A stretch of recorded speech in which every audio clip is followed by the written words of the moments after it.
La couronne a été volée au musée du Louvre. Et c'est le scandale, c'est la tristesse, c'est la désillusion.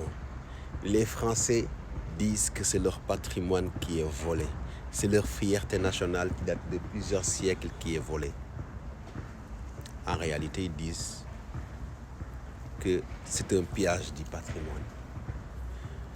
J'espère qu'aujourd'hui, vous allez comprendre la souffrance des Africains qui courent derrière leurs milliers d'œuvres depuis plus de presque 50 ans ou depuis 60 ans. Aujourd'hui, vous allez comprendre la souffrance des Africains. Nous, ce n'est pas une couronne, ce n'est pas des pièces. C'est des arsenaux. Oui. Des reines, des princes, des rois, des villageois. Il y a même des têtes de nos rois qui sont encore dans vos musées. J'espère qu'aujourd'hui, vous allez avoir l'honnêteté de reconnaître la souffrance des Africains et de comprendre le discours des Africains quand ils vous demandent de rapatrier leurs œuvres. Parce qu'en aucun cas, toutes ces œuvres africaines exposées dans vos musées n'ont été vendues. Tout a été pillé de la manière la plus violente. Parfois, c'était des villages exterminés, des rois tués, des enfants tués, des jeunes et des femmes amputées. Rien que pour avoir ces trésors-là. Oui, je ne souhaite pas que ce que vous avez fait à l'Afrique pour avoir ces œuvres-là soit fait en France par des futurs voleurs. Je ne le souhaite absolument pas et je ne le souhaiterai jamais. Mais je veux dire juste que j'espère que vous allez comprendre les Africains. J'espère vraiment que vous allez comprendre que ces Africains qui ont un discours qui consiste à dire « rendez-nous nos œuvres », c'est plus qu'une histoire.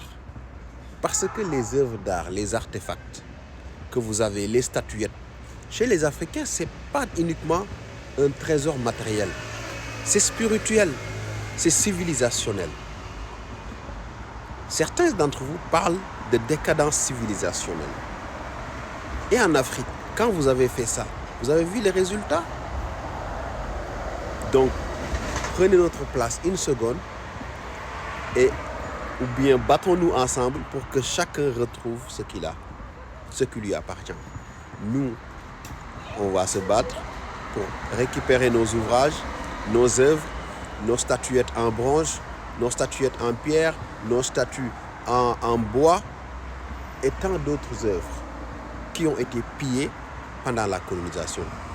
Et je vous assure, on ne peut pas vous décrire la violence et l'horreur que les habitants d'Afrique ont vécu lors de ces pillages-là. Parce qu'il y a eu des centaines de milliers de morts. C'était l'horreur absolue, indescriptible. Vous, on vous a volé une couronne qui date du XVIIe. Mais nous aussi, on a énormément de matériel qui date du XVIIe dans vos musées. Vous pensez qu'on n'a pas de sentiment d'avoir cette envie de nous reconnecter spirituellement, de nous reconnecter patriotiquement avec les œuvres de nos ancêtres, que ce soit les statues en bronze que vous n'allez jamais exposer, parce que si vous exposez les statues africaines en bronze, les gens vous demanderont, vous avez dit que ces gens-là ne connaissaient pas la technologie, la civilisation, la métallurgie. C'est pour ça que vous ne verrez jamais des statues en bronze dans les musées européens. Ils vous mettront toujours des statues en bois ou bien du tissage à base de tissu et quelque chose comme ça. Mais très sincèrement, je pense qu'à travers cet acte-là, vous allez comprendre la souffrance des Africains, vous allez comprendre notre souffrance et nous rendre nos statues, nos œuvres qui sont plus que des œuvres.